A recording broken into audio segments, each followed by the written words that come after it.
Margaret and Thomas Bennett, after raising 4 ungrateful children through decades of sacrifice, found themselves cast aside with nothing but a failing station wagon and their devoted border collie, Scout. The morning had been brutal, cold rain drumming against the windows as they watched movers carry away furniture piece by piece. Each item held a memory, a fragment of the life they'd built over 43 years. Thomas stood by the window, his weathered hands trembling slightly as bailiffs marked items for auction. Margaret sat in their old Volvo, a portable nebulizer mask covering her face, one hand resting on Scout's head. The dog hadn't left her side since the eviction notice arrived 8 weeks earlier. Their oldest daughter, Catherine, approached with an expensive umbrella shielding her designer coat. Her husband, Richard, waited in their Tesla, deliberately avoiding eye contact through the tinted windows. "Mom, Dad, this isn't sustainable," Catherine said, extending a folder. "Riverside Care has agreed to take you both. They have an opening next week." Thomas turned from the window. "Care facility? We're not helpless. Dad, be realistic. Mom needs constant medical attention. You can barely manage the stairs. We've managed fine for 40 years. Catherine's expression hardened. "The facility is reasonable. They have excellent medical staff for Mom's condition." She paused. "They don't allow pets." Thomas felt something crack inside him. Not his heart breaking, but his patience shattering. "Scout has been with us through everything. We mortgaged this house to save your restaurant, paid for Michael's medical school, covered Elena's business failures. And you won't let us keep our dog. He's just an animal, Dad, not family." Their son Michael emerged from a luxury SUV, medical credentials visible on his lanyard. At 42, he'd perfected the art of clinical detachment. "We've arranged for Scout to go to a shelter," he said emotionlessly. "It's the most practical solution." "Practical?" Margaret removed her mask, oxygen tank hissing beside her. "We gave you everything. Our savings, our retirement, our home equity. We chose your futures over our security, and you won't even let us keep our dog." Elena approached real estate documents in a waterproof case. Their youngest daughter had always been pragmatic to the point of coldness. "We've found something," she said, producing rusty keys. "Grandfather's old mining claim in the Cascades. There's a structure still standing. The mountain air might help Mom's breathing." Thomas stared at the keys. "The old Prospect claim? That place has been abandoned for decades." "It's all we can offer," Michael added. "But honestly, Dad, that dog won't survive a winter up there. He's old, just like—" He didn't finish, but the implication hung heavy in the damp air. "Scout goes where we go," Thomas said, his voice hardening into something unfamiliar. "That's not negotiable." The children exchanged glances, part exasperation, part relief at having done the minimum. As they drove away in their luxury vehicles, Thomas unfolded a note tucked in the envelope. "We'll visit when we can. Try to understand. P.S. There's a veterinary clinic 40 miles from the property if you insist on keeping the dog."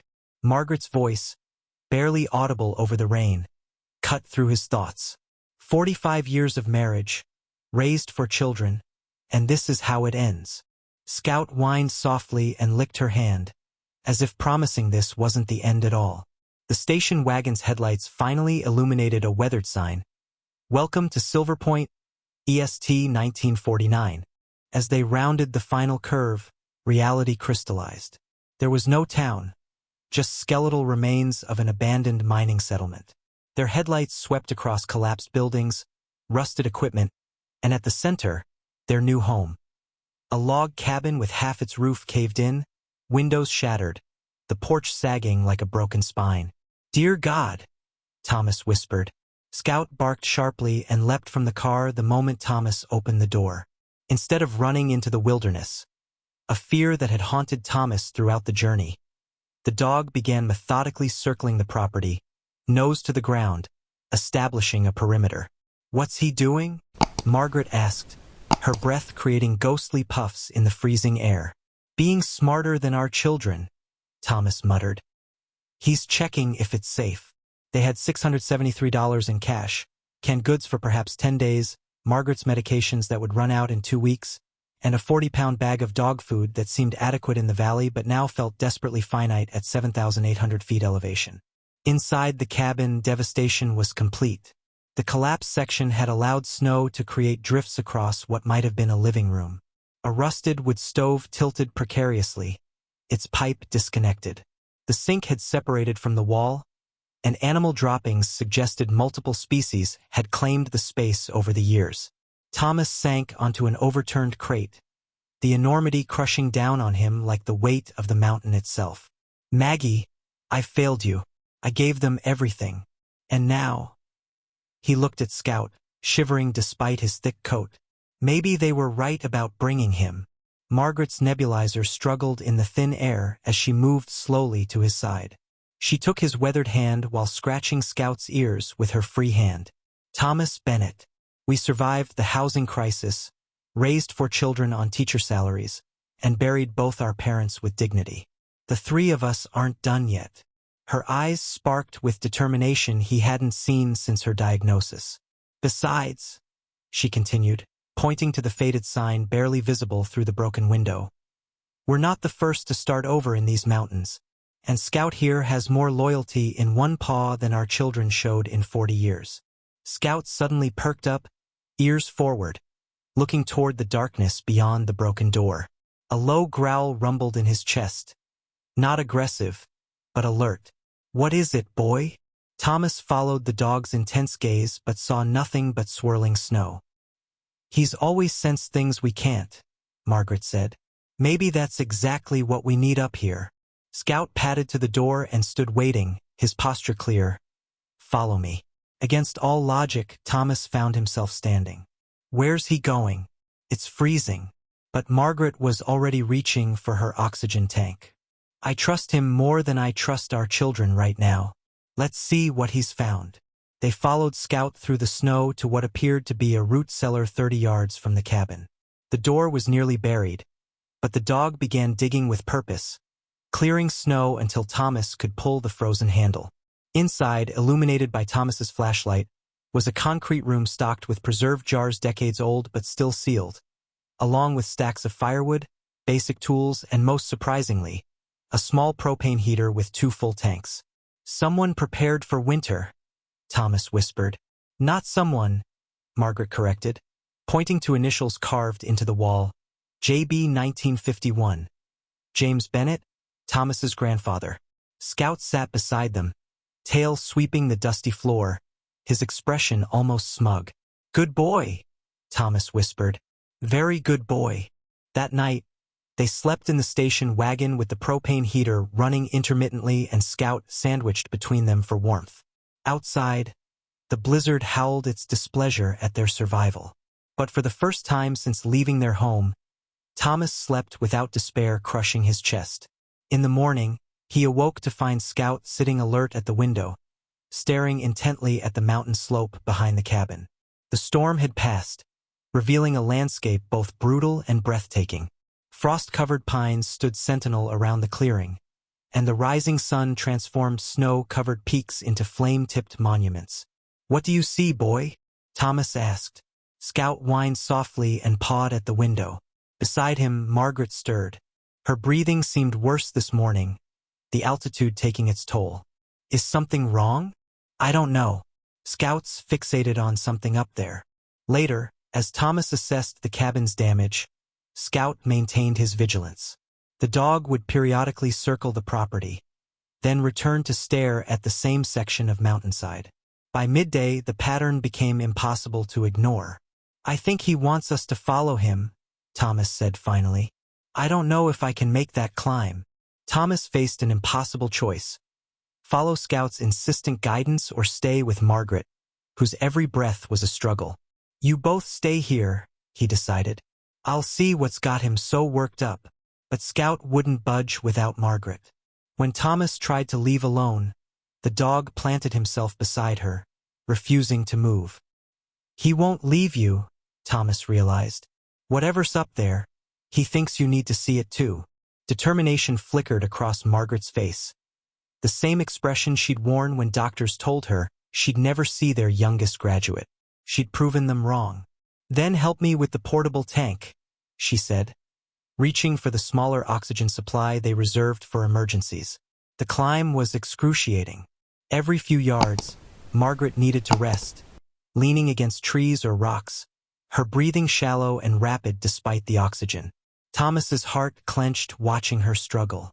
But Scout remained patient, waiting whenever they stopped, then urging them forward with soft woofs when Margaret had recovered enough to continue.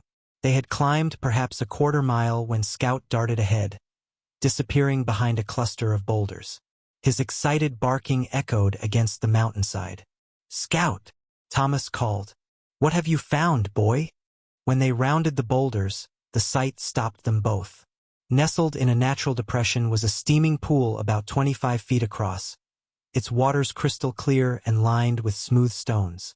Despite the freezing temperature, wisps of vapor rose from the surface, creating a mystical haze in the winter sunlight.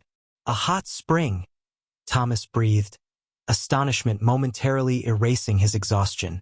Scout stood proudly at the pool's edge, tail wagging, clearly pleased with himself. He dipped one paw in the water, then looked back at them expectantly. Margaret's scientific mind, the one that had earned her a master's in chemistry before children redirected her career, sparked to life. Thermal activity, probably mineral-rich. People pay fortunes at spas for waters like this. Thomas helped her to the edge where she could sit on a flat rock. She trailed her fingers through the water, then raised them to her face. "It smells like sulfur, magnesium maybe, like my grandmother's mineral supplements."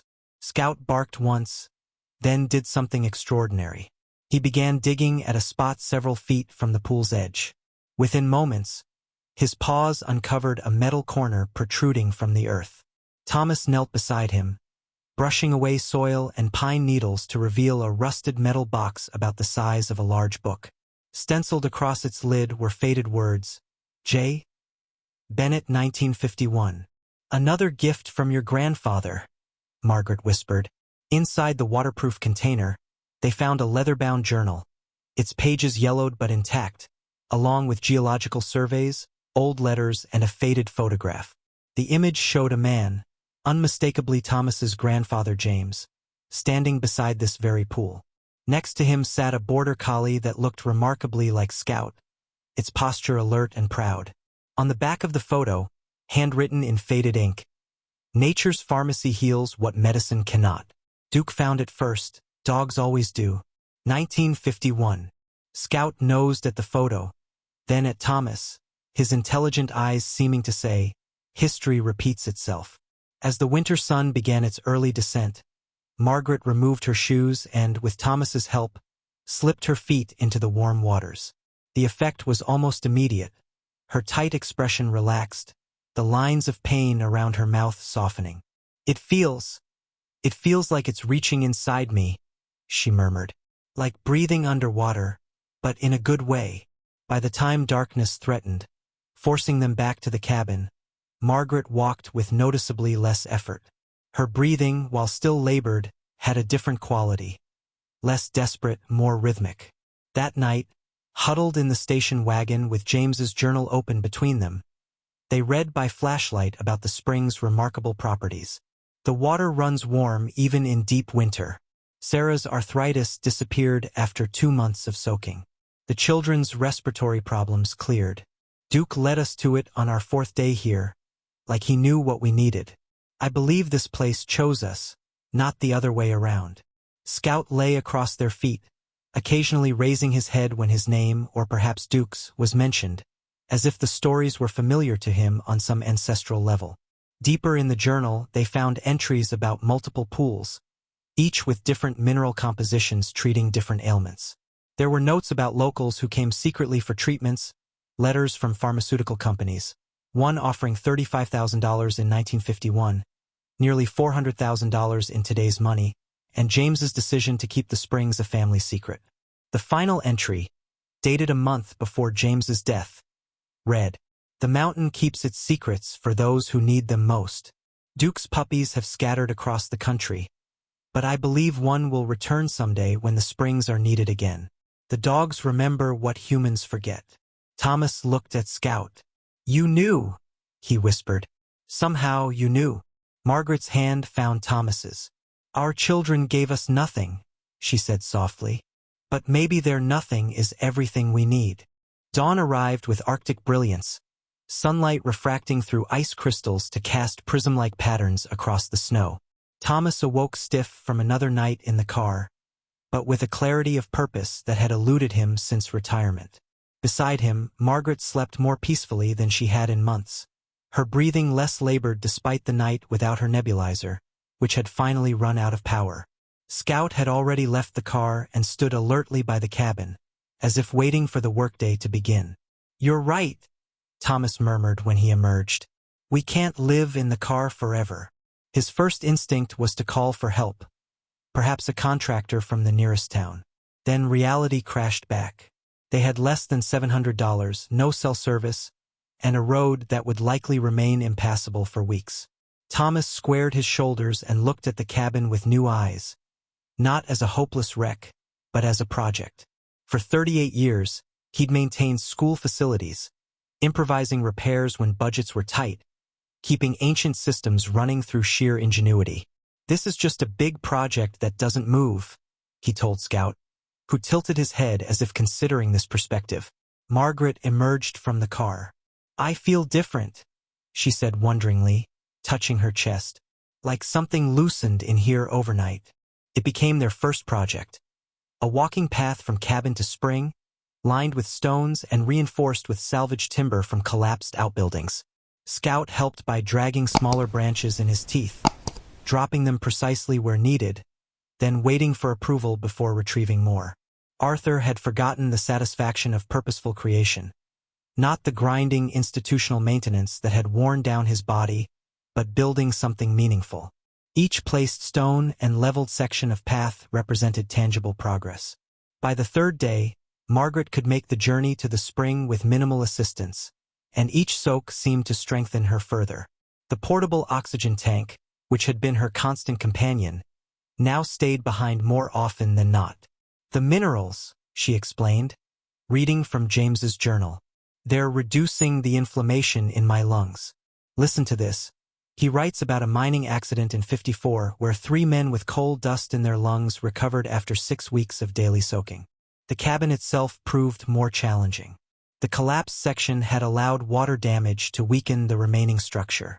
Thomas, working methodically with tools salvaged from James's root cellar, removed damaged sections before they could compromise the foundation. Grandfather built this place to last, Thomas noted. The core structure is still solid. It's just the additions that failed. Scout showed an uncanny ability to locate useful materials. The dog would disappear into the surrounding forest or abandoned mining structures, returning to bark insistently until Thomas or Margaret followed him.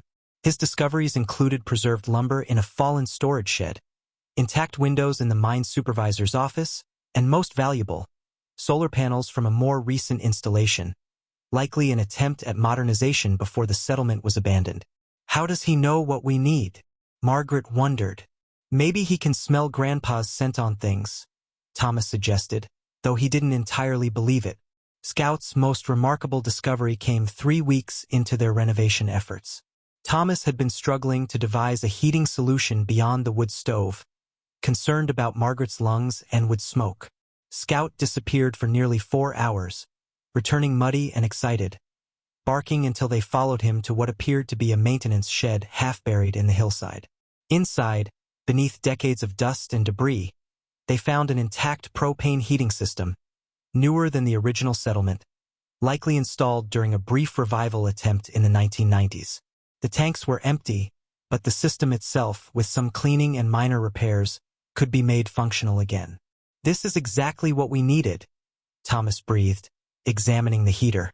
That evening, as Margaret soaked her feet in spring water they'd carried back to the car, she made a startling observation. Thomas, look at this. She extended her legs, pulling up her pant legs to reveal her ankles. The edema is gone. For years, Margaret's ankles had swollen painfully by day's end, a side effect of her heart medication. Now they looked normal, the skin smooth instead of taut and shiny. "And that's not all," she continued. "My morning stiffness is better. I can make a fist without my knuckles screaming." She demonstrated, curling her fingers into a tight ball, something that had been impossible without pain for nearly a decade. Thomas sat heavily on an overturned crate. "The springs," he said. "They're really healing you. Not just helping, healing." Margaret pointed to his hands, which had been working tirelessly on repairs. "You've been carrying lumber, swinging hammers, kneeling on hard surfaces. When's the last time you took your arthritis medication?" Thomas blinked in surprise. His prescription bottle remained unopened in their medical kit. He flexed his fingers experimentally, then rotated his perpetually sore shoulder. The familiar pain was noticeably duller. "I thought it was just keeping busy. Distraction." "It's the springs," Margaret insisted. "You've been washing up in the water I bring back every day. And look at Scout." The dog, hearing his name, raised his head. His eyes were clear and bright, his movements throughout the day energetic despite the high altitude and his advanced age. Even the gray around his muzzle seemed less pronounced. Thomas turned to James's journal with renewed interest. The entries about the spring's healing properties, which he'd initially dismissed as exaggeration, now demanded closer examination. One passage particularly caught his attention. "Each pool has its own signature. The North Spring eases bones and joints. The Eastern Pool heals skin and wounds. The largest, by the lightning-struck pine, seems to help breathing and heart troubles. Duke always leads visitors to the right waters, as if he can sense what ails them." "Multiple springs," Thomas murmured. "Scout only showed us one." Margaret's eyes lit up. "The one that would help me breathe. The one we needed most urgently." The next morning, they followed Scout back to the first spring. But this time, instead of settling in for Margaret's usual soak, Thomas asked, "Can you show us the others, boy?" "The other springs." Scout's ears perked forward. He circled the familiar pool once, then set off along the mountainside, frequently looking back to ensure they followed. The path was more challenging, cutting across rather than up the slope, and Thomas supported Margaret carefully over rough terrain.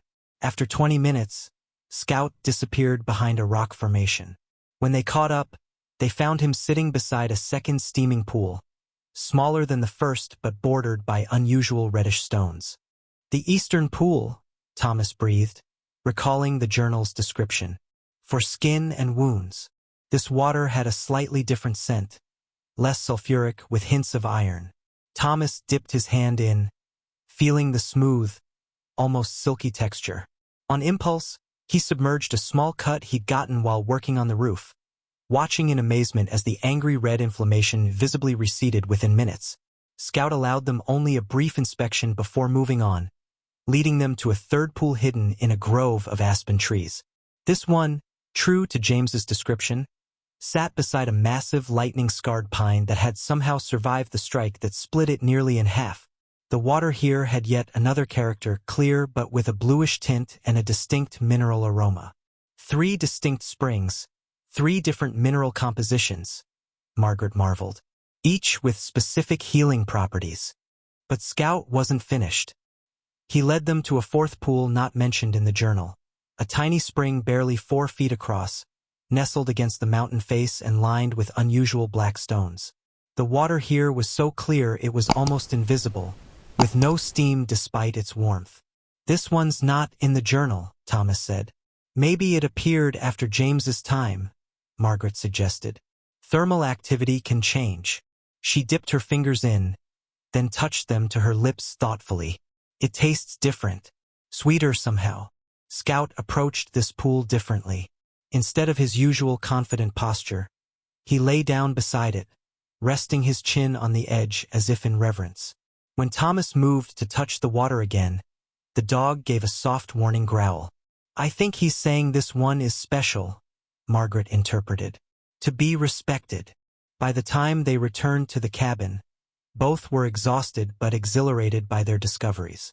The full extent of their inheritance was becoming clear.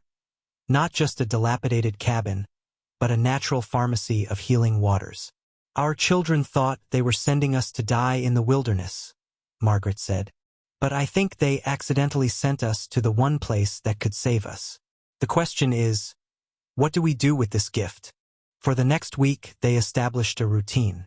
Mornings were spent on cabin repairs, with Thomas focusing on structural work while Margaret, growing stronger daily, organized their supplies and began clearing ground for a spring garden. Afternoons included trips to the springs, with Scout always leading them to whichever pool seemed most needed that day. The cabin gradually transformed from ruin to refuge. Thomas repaired the roof using salvaged corrugated metal from abandoned mining structures. He installed the recovered windows, sealing them against mountain winds. The solar panels, once cleaned and properly positioned, provided enough power for basic lighting and to charge Margaret's medical equipment. Their most ambitious project was a gravity-fed water system that Thomas designed using materials from the mining operation's old water supply. A series of pipes and filters bringing clean mountain water directly into the cabin, where an improvised tank could be heated by the wood stove for washing. Scout, incredibly, seemed to understand the purpose of each improvement, often discovering exactly the materials Thomas needed before he even searched for them.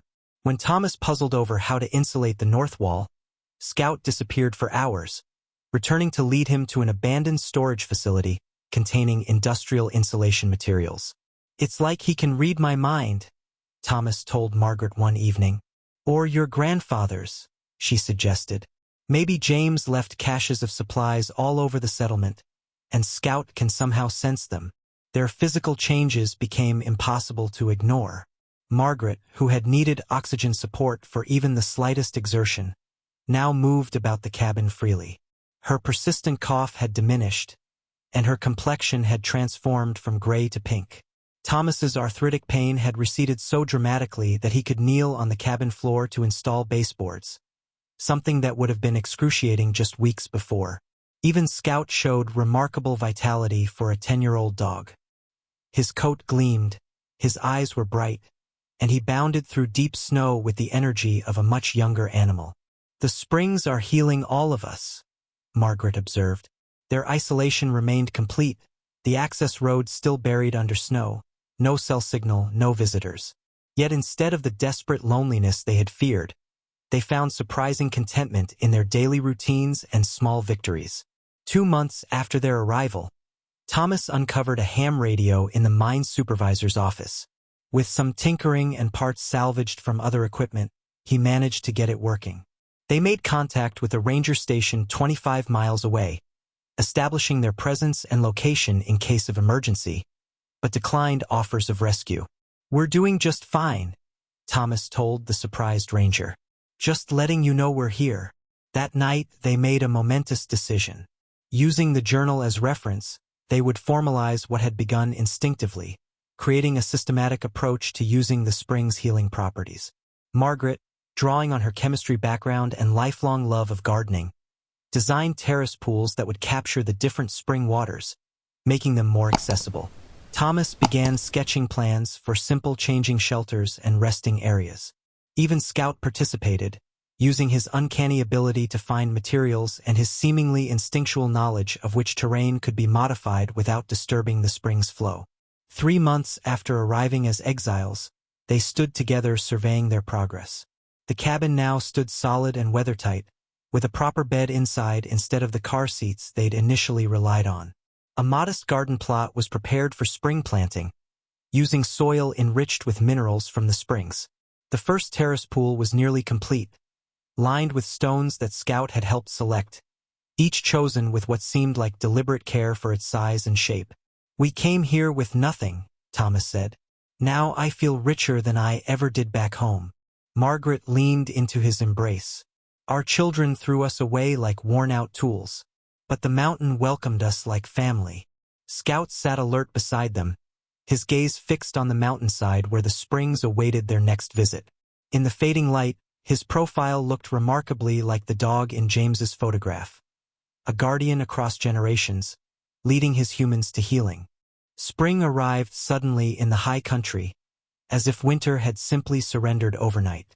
Snow retreated up the mountainside, revealing meadows that erupted into wildflowers with almost magical speed. The transformation of the landscape mirrored the transformation of Silver Point itself. What had been a collapsed cabin in a ghost town was now an inviting dwelling at the center of a carefully tended property. Thomas had expanded beyond basic repairs, adding a covered porch where Margaret could sit in the sun, monitoring her thriving garden. Scout had established himself as more than a pet. He was a working partner in their daily lives. The dog had developed a morning routine of patrolling the property perimeter, alerting them to wildlife and occasionally warning away a black bear with strategic barking. Margaret's garden defied conventional wisdom about high-altitude growing. Using water from the springs to irrigate, she produced vegetables of extraordinary size and vigor. Lettuce grew lush and sweet, root vegetables reached maturity in half the expected time, and herbs flourished with intensified aromas. "It's the mineral content," she explained to Thomas, examining soil samples. "These springs are feeding the plants just like they're feeding us." "I feel 30 years younger," Thomas told her one evening. "Like I've been given a second chance." "It's like the clock is running backwards," Margaret marveled, examining her reflection in a polished metal mirror Thomas had fashioned. Scout, too, showed the spring's effects. His muzzle, which had been heavily grayed when they arrived, now showed more black than white. His coat gleamed with health, and his energy seemed limitless. The springs themselves had been transformed under their stewardship. Following James's journals and guided by Scout's inexplicable knowledge, Thomas constructed proper pools at each site, using stone and salvaged lumber to create soaking areas of varying depths and temperatures. Margaret maintained meticulous records, combining James's notes with their own observations. She created a catalog of ailments and which springs seemed most effective for each, noting optimal soaking times and water temperatures. One remarkable discovery came when Scout began bringing injured wildlife to specific springs. A fox with a damaged paw was gently herded to the skin spring. A deer with labored breathing found itself guided to the respiratory pool. Most dramatically, an injured hawk that had crashed into their garden was carefully approached by Scout, who stood guard while Thomas, following the dog's clear signals, bathed the bird's damaged wing in water from the skin spring. Within days, the hawk had recovered enough to fly away. "He's not just finding things we need," Thomas realized. "He's a healer in his own right." Their isolation gradually decreased as the mountain roads cleared. On their infrequent trips to the nearest town for supplies, they met locals who initially regarded them with typical suspicion reserved for outsiders in remote communities. However, Scout's presence served as an unexpected bridge. The dog's exceptional behavior and obvious intelligence drew admiration, opening conversations that might otherwise have remained closed. Arthur and Thomas were careful about what they shared, mentioning only that they were caretaking family property and enjoyed the mountain's healthy environment. Their first unplanned visitor arrived in early summer, a local rancher named Dale Morrison who appeared at their clearing, leaning heavily on a walking stick, his face contorted with pain. "Truck broke down 2 miles back," he explained. "Hip's been killing me. Saw your smoke and hoped you might have a phone."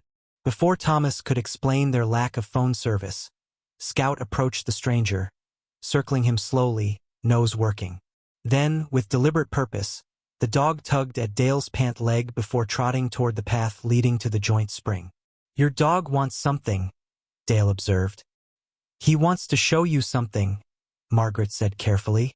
"If you'd like to follow him, that is. Afterward, Thomas can drive you to your truck and help get it running." Dale, either from pain or curiosity, agreed. Scout led the procession up the now well-established path, pausing frequently to ensure the limping man kept pace. When they reached the joint spring, the dog sat expectantly at the edge of the soaking pool Thomas had built. "What's this?" Dale asked. "Natural hot spring?" "Mineral-rich," Thomas explained. "Good for aches and pains." Perhaps it was the pain, or perhaps the simple, straightforward way they presented the opportunity, but Dale eventually lowered himself to a bench and, with Thomas's assistance, removed his boots to immerse his legs in the warm water. The effect came gradually over 30 minutes. Dale's tight expression softened, his rigid posture relaxed, and eventually he spoke. "Been to 2 specialists about this hip. Cortisone shots, physical therapy, talk of replacement surgery. This. He moved his leg experimentally in the water. This feels better than anything they tried. When Dale finally emerged from the pool, he walked to his bench with noticeably less difficulty. "What is this place?" he asked. "And how'd your dog know what I needed?" "We're still figuring that out ourselves," Thomas replied. Dale nodded thoughtfully. "Had a horse once that could find water where no man could. Some animals just know things we don't." He paused. "Would it be imposing to come back sometime?" Thus began a careful expansion of Silver Point's reach. Dale returned, initially alone, then with his wife Carmen, whose arthritis responded similarly well to the joint spring. They brought occasional gifts, homemade preserves, fresh game, useful tools, but more importantly, they brought discretion. They understood without being told that the springs were a private matter, not for general discussion. Through Dale and Carmen, a small network of local residents with chronic health issues began making occasional pilgrimages to the springs. Scout greeted each visitor with the same assessment routine, inevitably guiding them to whichever spring best matched their needs. Thomas and Margaret established simple guidelines: visits by appointment only, no commercial activity, and requests for contributions to maintenance rather than fees. These contributions, sometimes monetary but often practical goods or services, allowed them to enhance the facilities without depleting their minimal savings. By midsummer, their routine had expanded to include visitor days twice weekly. Thomas would meet guests at the main road in their refurbished station wagon, while Margaret prepared the springs and maintained her records. Scout's role evolved beyond guide and diagnostician. He became an integral part of the healing process itself. Visitors reported that his presence beside them during soaking sessions brought a sense of calm that enhanced the water's effects. For visitors with emotional trauma or anxiety, the dog would sometimes simply rest his head on their lap, his steady gaze and rhythmic breathing seeming to ground them in the present moment. One notable case involved a local veteran brought by Dale, who suffered debilitating panic attacks following deployment.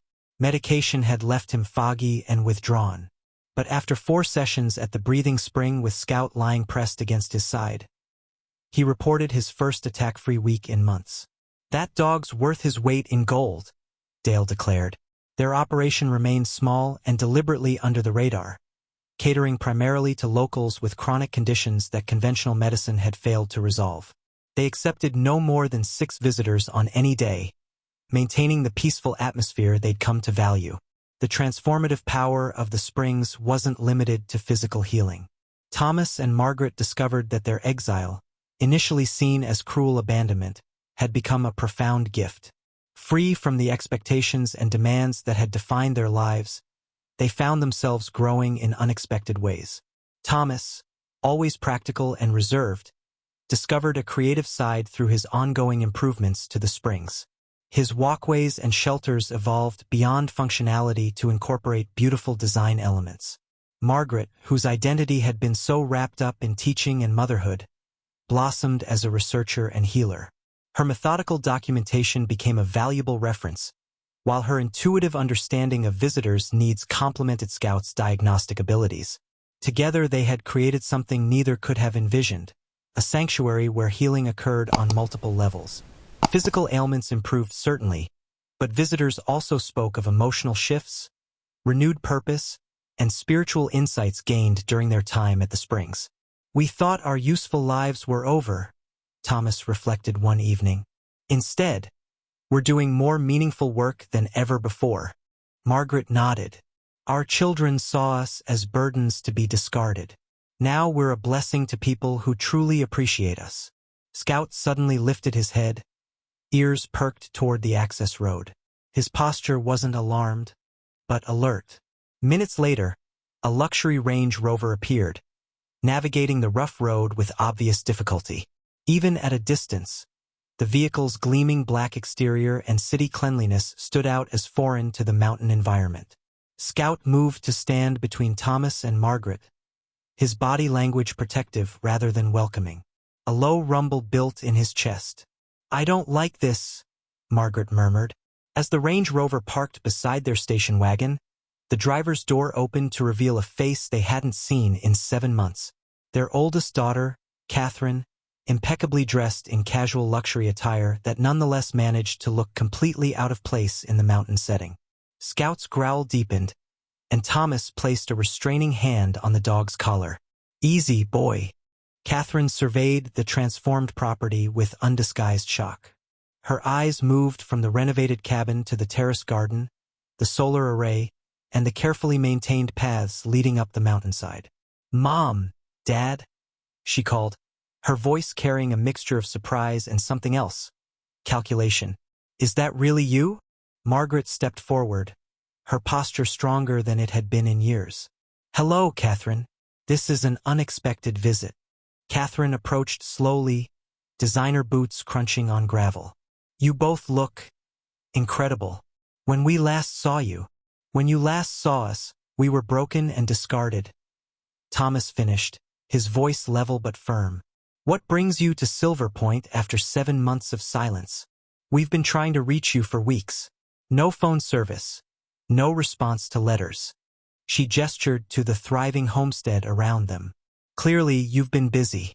What exactly have you created up here?" Before Thomas could respond, the passenger door opened and Michael emerged, medical credentials still visible on a lanyard around his neck. He was followed by Elena and Catherine's husband, Richard, who eyed the rustic surroundings with poorly concealed distaste.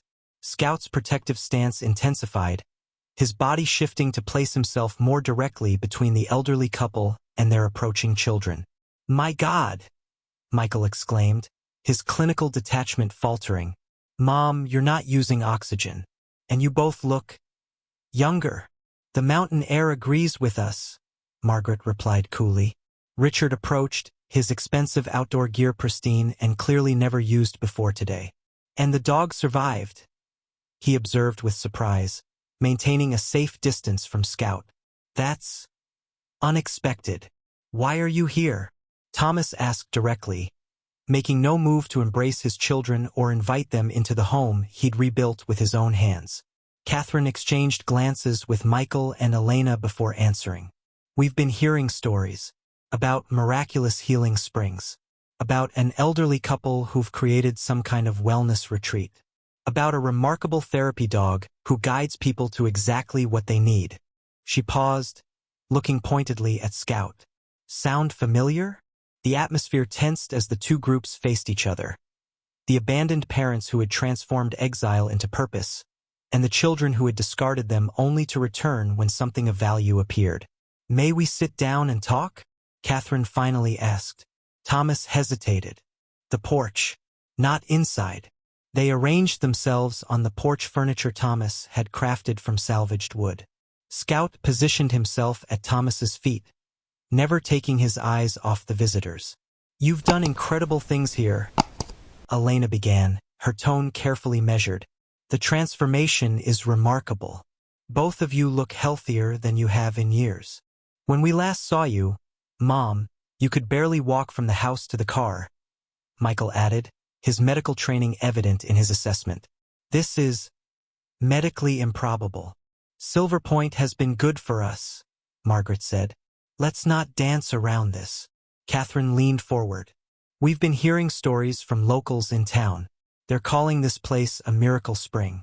They say you've created some kind of healing sanctuary, and that your dog," she gestured toward Scout, who watched her unblinkingly, "has become some kind of local legend." "People talk," Thomas replied. "Mountain communities enjoy their stories." Richard pulled out his phone, scrolling through what appeared to be social media posts. "But these aren't just stories, are they? There are testimonials online. People claiming chronic conditions cured. A veteran with PTSD who's medication-free.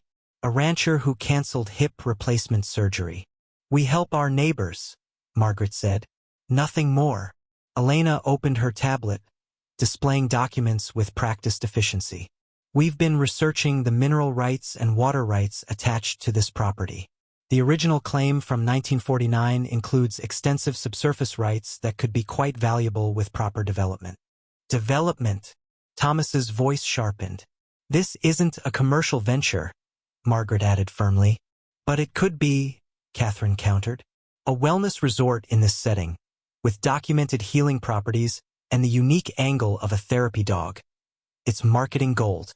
Michael nodded enthusiastically. I could run the medical side. We'd need proper facilities, staff, insurance protocols. This could be a legitimate therapeutic center. And Scout here, Richard added, snapping a photo of the dog with his phone.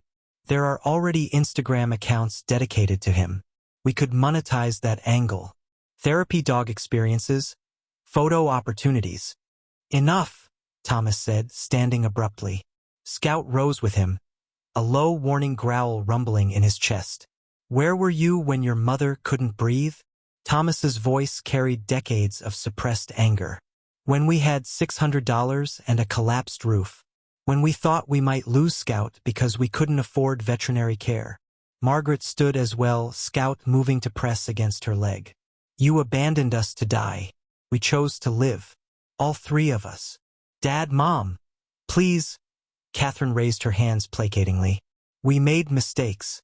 We were trying to do what we thought was best. For yourselves, Margaret interrupted. You thought we'd be dead by winter. Don't pretend otherwise. A heavy silence fell. Richard had the grace to look uncomfortable.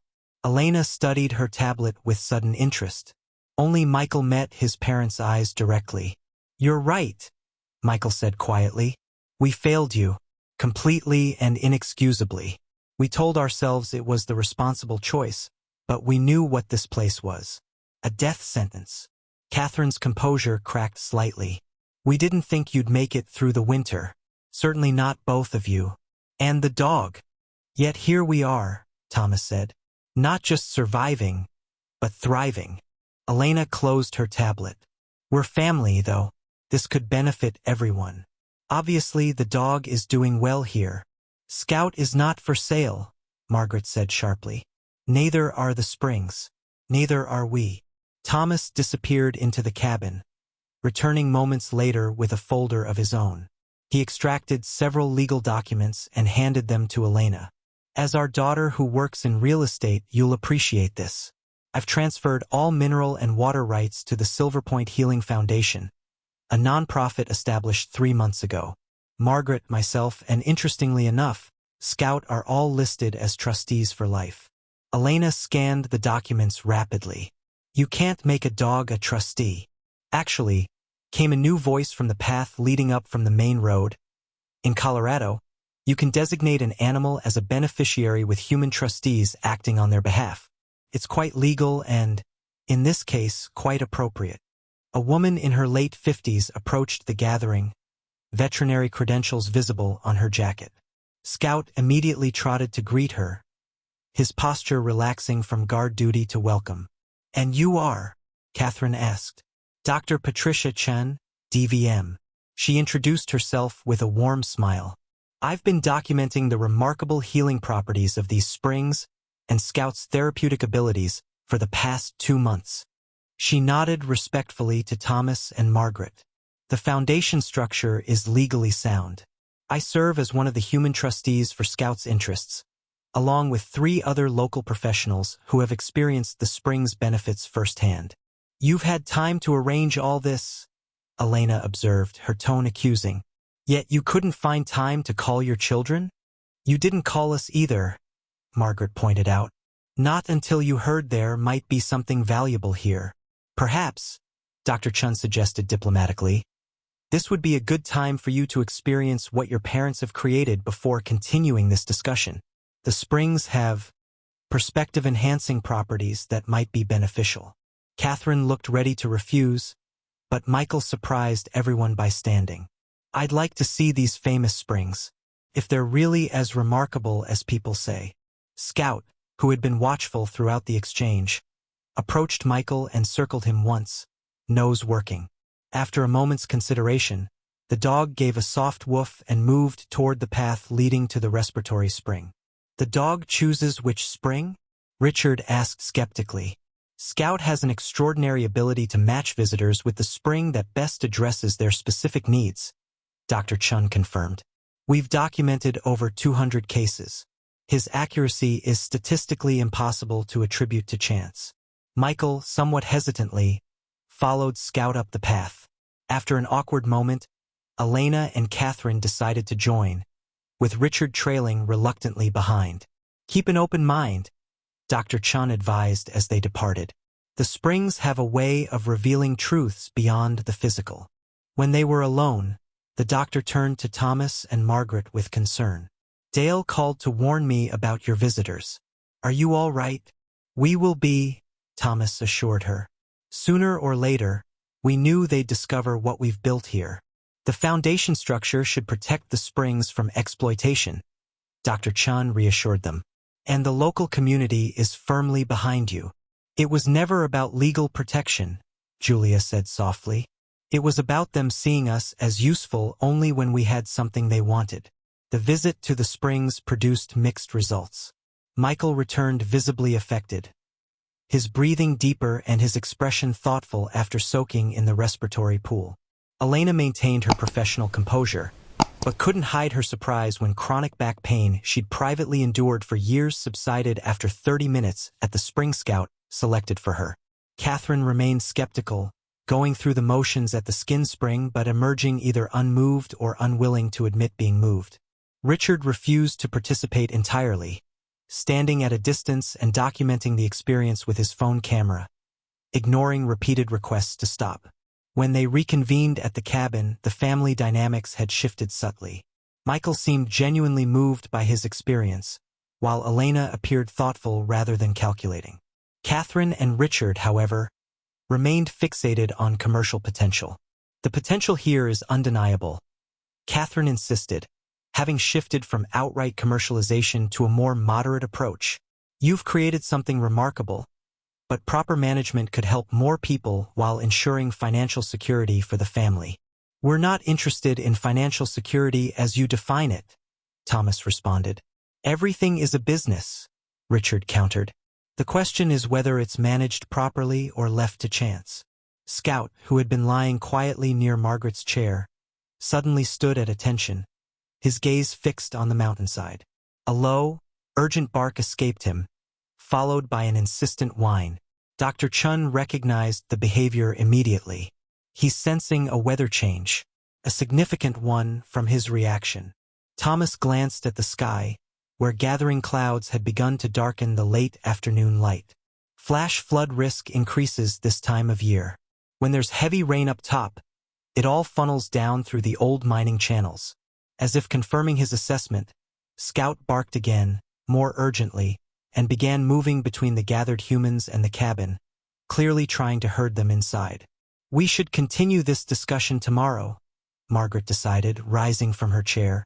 "If Scout says a storm is coming, we need to secure everything." "We're not staying here," Richard said quickly. "We have a hotel reservation in town." "You won't make it," Thomas said, scanning the darkening sky. "That road becomes impassable in minutes during heavy rain. You're here for the duration." Within an hour, the storm's true magnitude became apparent. What began as distant thunder quickly escalated into one of the violent microbursts that occasionally ravaged the high country. Rain fell not in drops but in sheets, while lightning transformed the darkened sky into a strobe-lit battleground. The cabin, now solid and weathertight thanks to Thomas's renovations, became a haven for the reluctantly reunited family. Scout moved restlessly from window to window, monitoring the storm's progress with obvious concern. "He's never this agitated about normal weather," Margaret observed. Dr. Chun, who had decided to remain rather than risk the treacherous road, nodded in agreement. "His alertness suggests he's sensing something beyond the obvious storm." As night fell, the rain intensified until it became a solid roar against the roof. Periodic crashes indicated falling trees or dislodged boulders on the mountainside. Near midnight, Scout suddenly bolted from his monitoring position and rushed to the door, pawing frantically and emitting a series of sharp, demanding barks. "He wants out," Elena asked incredulously. "In this." "He wants us to follow," Thomas corrected, grabbing his rain gear. "Something's wrong." Despite protests from Catherine and Richard about the foolishness of leaving shelter, Thomas followed Scout into the deluge, instantly soaked despite his protective clothing. Michael, after a moment's hesitation, grabbed a jacket and followed. The dog led them not toward the springs as expected, but to the station wagon parked near the workshop. In the beam of Thomas's flashlight, the reason became immediately clear. A torrent of water was cascading down the mountainside, carving a new channel directly toward the solar array that powered their water pumps and Margaret's medical equipment. The flood would destroy it within minutes. With Scout leading the way, barking encouragement, Thomas and Michael managed to disconnect the critical components and move them to higher ground just before the muddy waves swept through, carrying debris and small boulders in its churning path.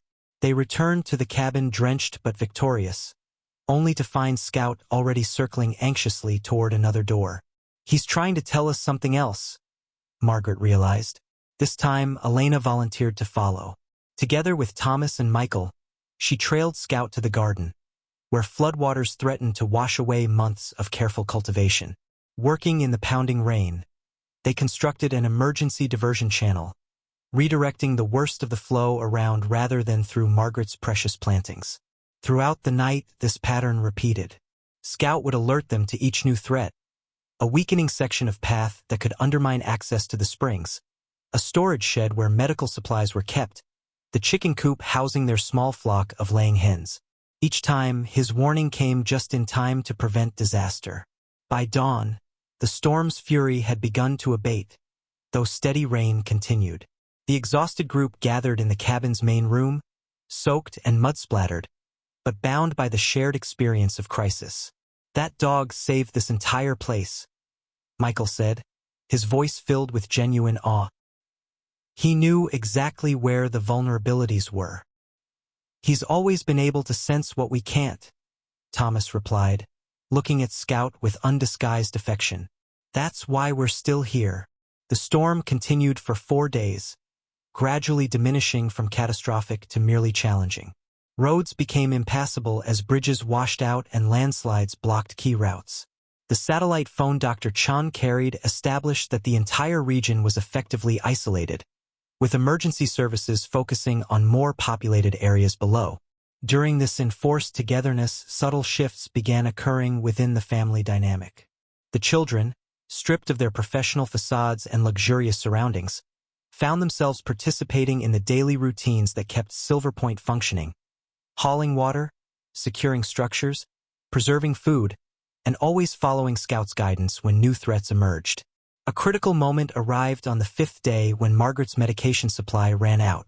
Though her health had improved dramatically, certain medications remained part of her regimen. With roads impassable and no delivery possible for at least a week, concerns spread through the family. "Mom needs her heart medication," Elena insisted. "There must be some way to get supplies up here." "Can we hike out?" Catherine suggested. "Find a working road?" "Not safely," Dr. Chun assessed. "The trails will be washed out in dozens of places. We'd risk becoming additional rescue victims." It was Michael who noticed Scout's unusual behavior. The dog had retrieved Margaret's empty medication bottle and placed it carefully beside the bag containing spring water they'd collected before the paths became too dangerous. "I think he's suggesting an alternative," Michael said slowly. Dr. Chun knelt beside Scout, examining his communication attempt. "The springs have shown remarkable effects on cardiovascular health. Multiple visitors have reduced or eliminated heart medications after regular treatments. You can't seriously suggest replacing prescribed medication with spring water," Catherine objected. "It's not spa water," Thomas corrected. "And we're not suggesting anything. Scout is." The dog, hearing his name, picked up the medication bottle again and placed it directly in front of Margaret, then nudged the spring water toward her with his nose. Margaret, who had observed the spring's effects more extensively than anyone, made her decision. "I'm going to trust Scout. He hasn't been wrong yet about what we need." Despite protests from Catherine, she began a regimen of drinking water from the respiratory spring 3 times daily and applying compresses soaked in the joint spring water to her chest and neck. Dr. Chun monitored her closely, checking vital signs and watching for concerning symptoms. To the children's astonishment, and Catherine's poorly concealed skepticism, Margaret's condition not only remained stable but continued to improve. Her blood pressure is better than mine, Dr. Chun announced on the 7th day, and her pulse is strong and regular. Whatever's in these waters, it's supporting her cardiovascular system more effectively than her previous medication. As the isolation continued, the family fell into new patterns. Thomas led daily repair efforts, directing his children in tasks that gradually restored Silver Point's infrastructure. Elena, with her methodical mind, took over documenting the storm's effects and organizing recovery priorities. Michael, surprisingly adaptable, became Thomas's primary assistant, revealing untapped skills with tools and construction. Their relationship, strained by years of distance and disappointment, began to heal through shared labor. Catherine struggled most with their primitive conditions, her executive temperament ill-suited to the uncertain, moment-to-moment existence. Richard, after initially refusing to participate in manual labor, eventually found himself helping Margaret salvage what remained of the garden, learning despite himself about the healing plants that complemented the spring's effects. Throughout it all, Scout remained the settlement's guardian and guide. He would disappear for hours, returning with news of passable routes, newly formed hazards, or once, remarkably, a lost hiker whom he led straight to the cabin for shelter. "Your dog should work for search and rescue," the grateful hiker commented as he warmed himself by the stove. By the 3rd week of isolation, when radio reports suggested roads might soon reopen, Silver Point had transformed yet again. The storm damage, while extensive, had been largely repaired through the combined efforts of the now unified group. Some improvements even exceeded the original structures. Michael and Thomas had redesigned the pathways to the springs with better drainage and more secure footings. Elena discovered she had a talent for stonework, creating beautiful retaining walls that stabilized vulnerable slopes. Even Richard, once focused solely on monetization, found satisfaction in building functional structures that served a genuine purpose. More significant than the physical rebuilding was the emotional reconstruction taking place. Forced proximity and shared purpose had worn away some of the barriers between parents and children. Working alongside Thomas, Michael rediscovered the father who had taught him to fix his first bicycle. Helping Margaret with her medicinal plants, Elena reconnected with childhood memories of her mother's patient teaching. Only Catherine maintained a certain distance, her entrepreneurial mind still calculating potential rather than embracing present reality. The moment of reckoning came when rescue workers finally reached Silver Point nearly 4 weeks after the storm began. A team of paramedics and National Guard personnel arrived, expecting to find desperate survivors in need of medical attention and evacuation. Instead, they discovered a thriving community, not merely surviving but flourishing despite the isolation. The cabin was warm and well-supplied. The critical infrastructure functioned effectively. The garden, though storm-damaged, still produced fresh vegetables. Most astonishing to the newcomers was the health of those they'd come to rescue, particularly Margaret, whose medical records had flagged her as high priority due to her previous conditions. "Ma'am, your oxygen levels are better than most people half your age," one paramedic commented, checking her vitals. "And this dog, he's in incredible shape for his age. What's your secret?" "Clean living, mountain air, and the best early warning system money can't buy," Thomas replied, scratching Scout behind the ears. As the rescue workers prepared to depart, leaving emergency supplies but no longer insisting on evacuation, their team leader pulled Thomas aside. "I've been doing mountain rescue for 18 years, he said. "I've never seen anything like this place. Not just surviving but thriving. And that dog of yours, the way he guided us along the only safe path up here. Extraordinary." After the rescue team departed, the family gathered on the porch. The enforced month together had changed something fundamental in their relationships. "What happens now?" Michael asked. "We can't pretend the last month didn't change things." Catherine, who had been uncharacteristically quiet during the rescue team's visit, finally spoke. "I've been thinking about what this place represents. Not as a business opportunity, but as—" She hesitated, searching for words that didn't come naturally to her profit-oriented mind. "As something sacred, something that needs protecting, not exploiting." Thomas studied his eldest daughter, looking for signs of the calculating entrepreneur but finding instead a thoughtfulness that had been absent before. Elena nodded slowly. The foundation structure protects it legally. It's actually quite brilliant, ensuring no individual can exploit or sell the resources. We didn't create this place to get rich, Margaret said. We created it because we were given a gift, and gifts are meant to be shared responsibly. Scout, who had been lying quietly during the discussion, suddenly rose and approached Catherine, studying her intently. After a tense moment that felt like judgment, the dog did something unexpected.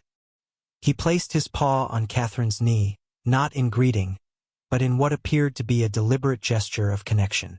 "What's he doing?" Catherine asked, her voice oddly vulnerable.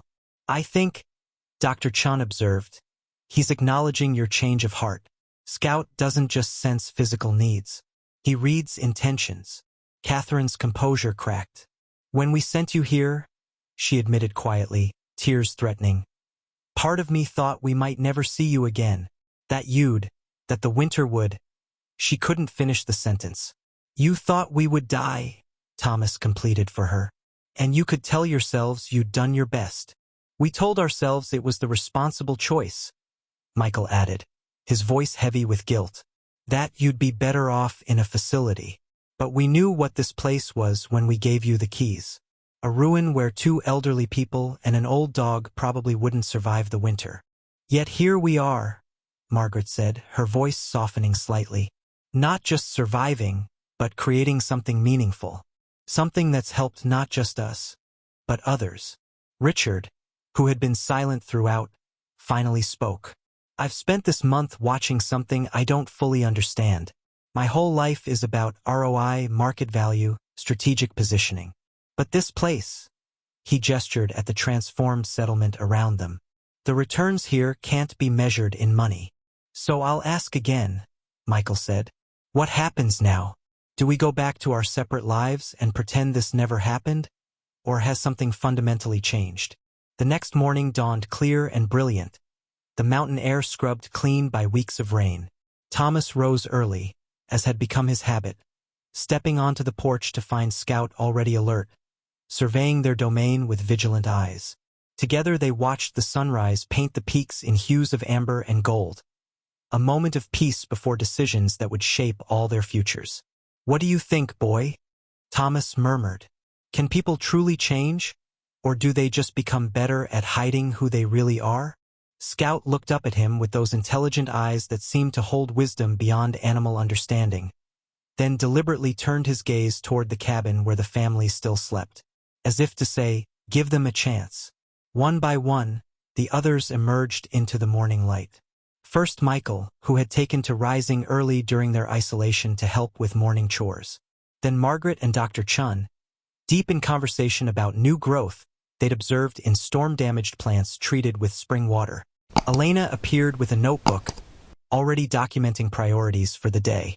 Catherine and Richard emerged last, still adjusting to life without electronic wake-up calls and coffee delivered on demand.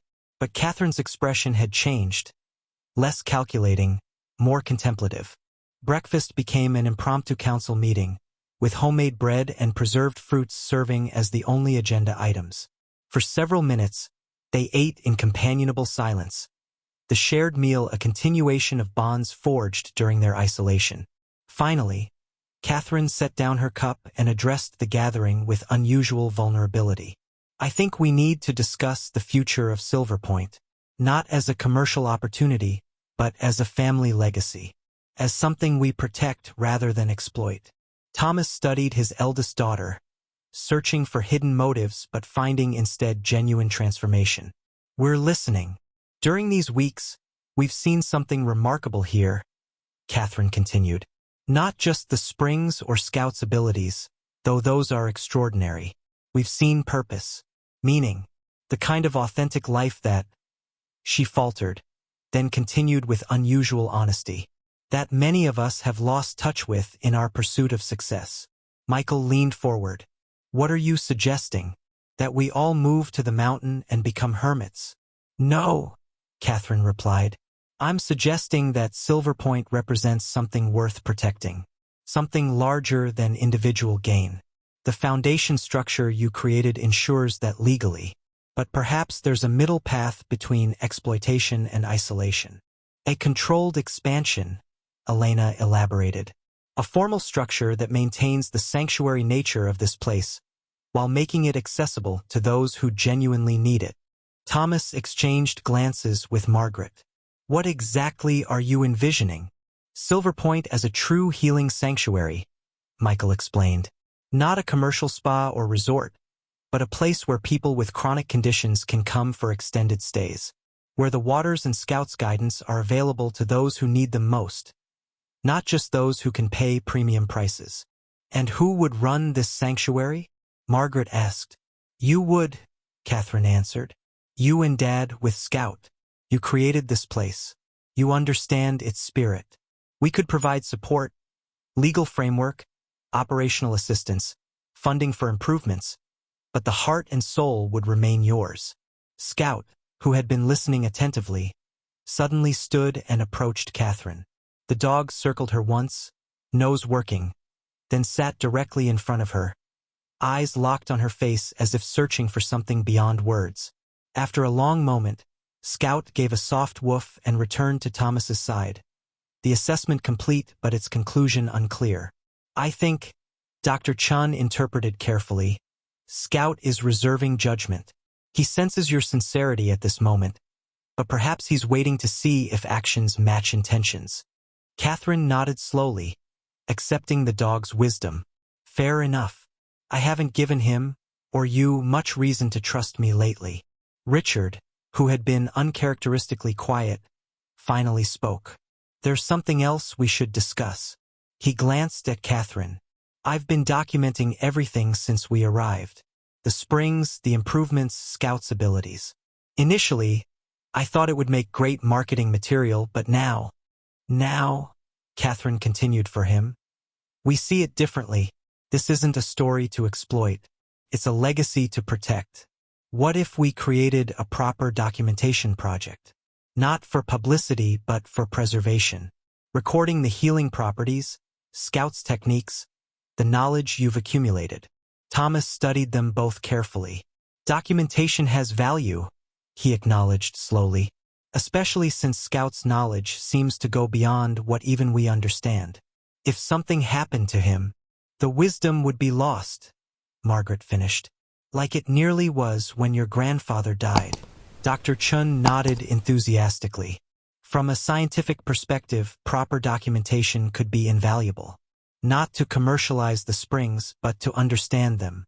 There's healing potential here that modern medicine hasn't begun to explore. The conversation continued through the morning, evolving from tentative suggestions to concrete planning. Elena's real estate expertise shaped a vision for Silver Point that would balance accessibility with protection.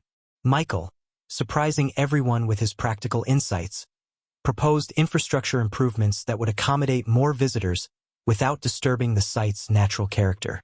Even Richard found himself drawn to the concept of sustainable stewardship rather than exploitation. His business acumen redirected toward resource management and long-term preservation rather than immediate returns. Throughout the discussion, Scout remained attentive, occasionally moving to different family members as if monitoring not just their words but their intentions. By midday, a new vision had begun to coalesce. Silver Point as a healing sanctuary with limited, carefully managed access. Visitors would come by recommendation rather than advertisement, stay in simple cabins built with minimal environmental impact, and experience the springs under guidance that honored their special properties. Most importantly, the sanctuary would operate as a true nonprofit, with any proceeds beyond maintenance costs directed toward research and preservation. It could work, Thomas acknowledged, if the focus truly remains on healing rather than profit. And if Scout approves the visitors, Margaret added. His judgment of character has proven far more reliable than ours. The family's emerging consensus faced its first test that afternoon when Dale Morrison's truck appeared on the newly cleared access road. He climbed out, moving with remarkable agility for a man who had once been crippled by hip pain, followed by his wife Carmen. Behind them came 3 more vehicles carrying locals who had become regular visitors to the springs before the storm. Heard the road was passable again. Dale called in greeting. Brought some supplies we thought you might need, and a few folks who've been missing their treatments. Scout immediately trotted down to greet the arrivals, circling each person in his customary assessment before guiding an elderly woman with trembling hands toward the path to the joint spring. Thomas introduced his children to the visitors, watching their reactions as they witnessed Scout's therapeutic process firsthand. The dog moved with professional purpose, evaluating each arrival before directing them to the appropriate spring, sometimes retrieving specific items to enhance their treatment. "I've never seen anything like it," Elena murmured, observing Scout guide a man with respiratory difficulties to the breathing spring. "It's like he's practicing medicine. Better than most doctors I've seen," Dale commented. "That dog knew what I needed before I said a word. Been pain-free for months now, after years of specialists telling me surgery was my only option." As the afternoon progressed, more visitors arrived, word of the road's reopening having spread quickly through the local community. Each newcomer was greeted by Scout, assessed, and directed to the appropriate spring. Each carried stories of healing that defied conventional medical explanation. Catherine, watching this procession with growing amazement, turned to Thomas. "You've created something extraordinary here. Not just the springs, but this community. These people trust you and Scout completely." Thomas nodded. "The mountain chose us, not the other way around. We're just stewards." 17 visitors, Dr. Chun noted, making entries in her documentation, each directed to a specific spring, each reporting improvement. The statistical significance is overwhelming. As darkness fell, the family gathered once more around the dinner table. The day's events had deepened their understanding of Silver Point's importance to the wider community. "I think we've been asking the wrong question," Michael said thoughtfully. "We've been focusing on what happens to Silver Point, but maybe the real question is what happens to us. How do we fit into what Mom and Dad have created here?" "You're right," Catherine agreed. "This place doesn't need our permission to exist. It was healing people long before we arrived, and it will continue long after we're gone." She looked directly at her parents. "The question is whether we're worthy of being part of it." "I think," Thomas said carefully, "that's a question Scout might help us answer." 6 months later, Silver Point had evolved into something remarkable yet humble, a healing sanctuary that honored both its natural gifts and human wisdom. The Bennetts remained at its heart. Thomas and Margaret, now looking and feeling decades younger than when they'd arrived, served as the sanctuary's soul. Their wisdom, experience, and genuine care for each visitor created an atmosphere of authentic healing that no amount of money could replicate. The children found their own roles in supporting rather than controlling. Michael divided his time between his medical practice and the sanctuary, bringing conventional medical expertise that complemented the spring's natural healing. He established protocols for documenting outcomes and ensuring visitor safety. Elena used her real estate knowledge to help secure conservation easements on surrounding land, protecting Silver Point from future development. She also created a network of similar natural healing sites across the region, forming a collective that shared knowledge while maintaining individual autonomy. Catherine transformed her business skills toward sustainable operation. The sanctuary now ran on a model that prioritized need over profit, with a sliding scale ensuring accessibility regardless of financial resources. Her organizational talents ensured efficiency without sacrificing the personal touch that made Silver Point special. Even Richard found unexpected fulfillment. His documentation project became a comprehensive archive of traditional healing wisdom, combining James Bennett's journals with modern scientific analysis. His photographs and videos, shared selectively within medical and healing communities, brought credibility without commercialization. Scout, now 12 years old, showed no signs of slowing. The springs had given him extended vitality, and his diagnostic abilities seemed to sharpen with age. Visitors spoke in reverent tones about the dog who seemed to see into their souls, guiding them not just to physical healing but emotional and spiritual renewal. One autumn evening, as the family gathered for their monthly dinner at Silver Point, a surprise visitor arrived. A young border collie mix, her markings strikingly similar to Scout's, appeared at the edge of the clearing, watching them with intelligent, assessing eyes. Scout immediately stood, his ears perked with interest. He approached the newcomer slowly, and the two dogs touched noses in what seemed like recognition. Where did she come from? Catherine wondered. Dr. Chun, who had been examining the young dog from a distance, spoke quietly. I've seen her before, at the veterinary clinic in town. She was abandoned there 3 months ago. The staff said she was unusually intelligent but seemed to be waiting for something, or someone. Scout led the young dog to Thomas and Margaret. The puppy approached them with confidence, placing one paw on Thomas's knee in a gesture remarkably similar to Scout's first greeting all those months ago. I think, Margaret said softly, remembering James's journal entry about Duke's puppies. The mountain has sent us Scout's successor, to learn from him while he's still here to teach. Thomas looked from Scout to the young dog, seeing in both the same intelligence, the same intuitive wisdom, the same dedication to healing. Welcome home, he said to the puppy, scratching behind her ears. We've been waiting for you. Scout gave a satisfied woof as if to say, my work here isn't done yet, but it's good to know the future is secure. As twilight deepened, the extended family sat together on the porch, parents and children reunited, not through obligation but genuine connection, bound by shared purpose and the transformative power of grace disguised as exile. We came here with nothing, Margaret reflected, cast aside like garbage. Now look at us. You turned betrayal into blessing, Michael said. You showed us what really matters. Thomas looked at his children, flawed, finally humbled, but genuinely changed, and felt something he hadn't expected. Forgiveness. Not the easy kind that erases pain, but the hard-earned variety that acknowledges wounds while choosing to move forward. Scout stood and approached the gathering, moving deliberately from person to person. When he reached Catherine, he sat before her, studying her with those penetrating eyes that seemed to see beyond surface pretense into the truth beneath. After a long moment, Scout placed his paw on her knee, the same gesture he'd made months ago, but this time without reservation. Then he did something extraordinary. He moved to each of their children in turn, offering the same gesture of acceptance. He's saying we've passed, Michael whispered, his voice thick with emotion. No, Margaret corrected gently. He's saying we've all changed. Even him. Even us. That's what this place does. It doesn't just heal bodies. It heals everything we thought was broken beyond repair. The young border collie, Hope, watched Scout's ritual with interest, her head tilted as if absorbing a crucial lesson about forgiveness and second chances. Thomas cleared his throat, suddenly overwhelmed by the weight of everything they'd survived and built.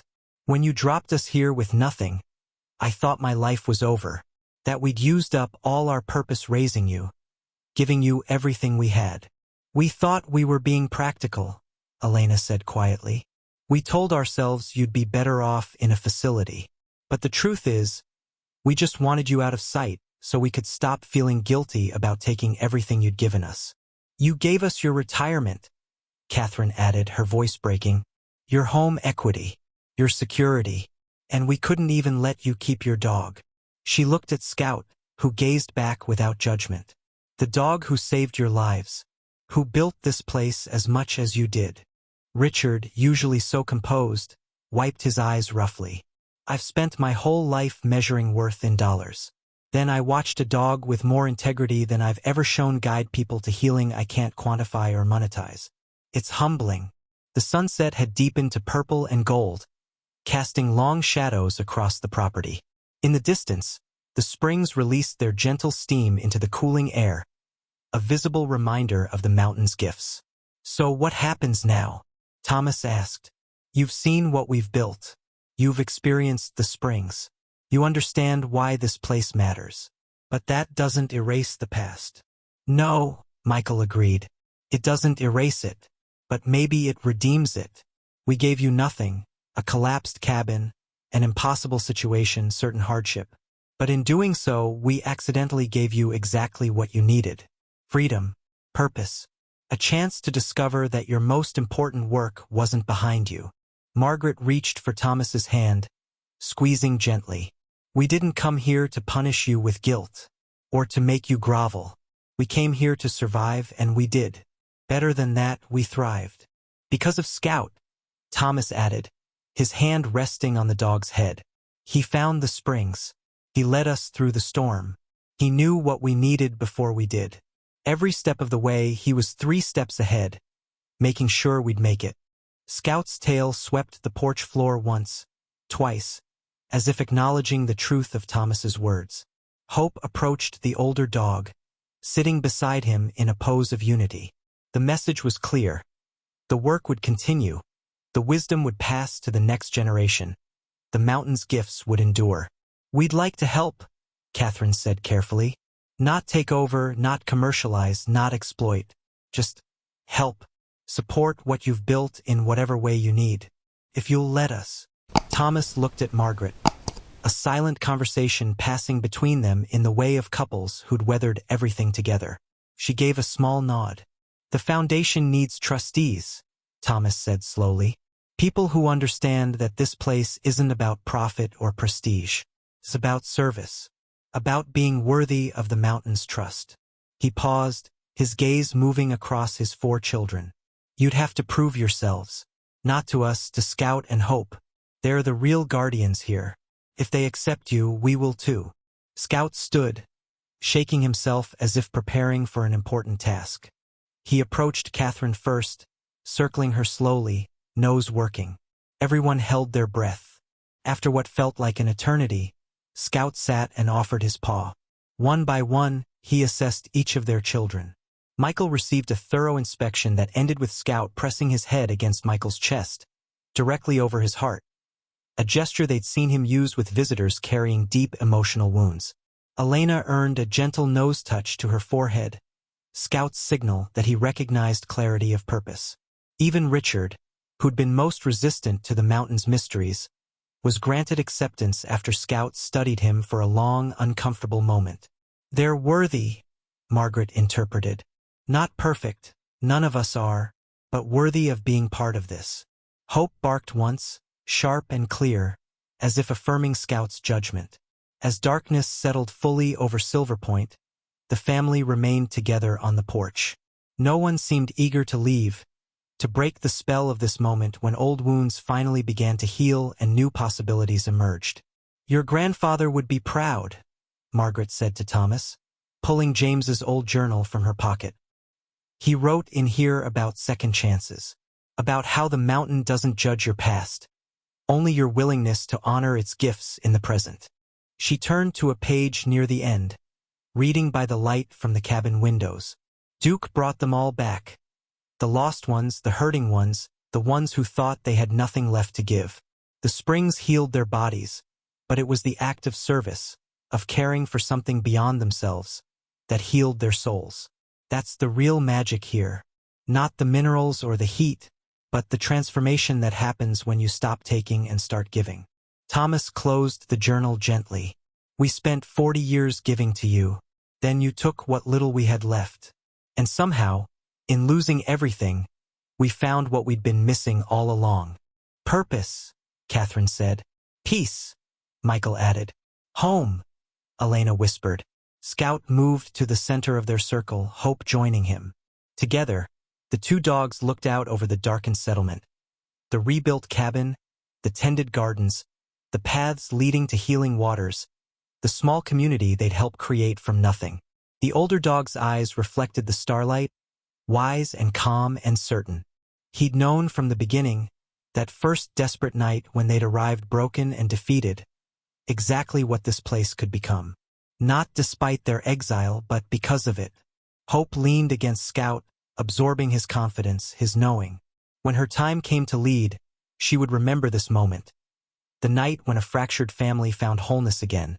When children learned that parents are never truly finished growing. When everyone discovered that sometimes the cruelest endings birth the most beautiful beginnings. Thomas stood, stretching his back. A back that no longer ached, in a body that felt decades younger than his years. It's late. Tomorrow we have visitors arriving. People who need what this place offers. We'd like to stay, Catherine said. If that's all right. Not permanently, we all have responsibilities back home, but regularly, to learn, to help, to be part of this. Margaret smiled, the first fully warm smile she'd directed at her children in years. Scout and Hope will hold you accountable. They always do. Good, Michael said firmly. We need that.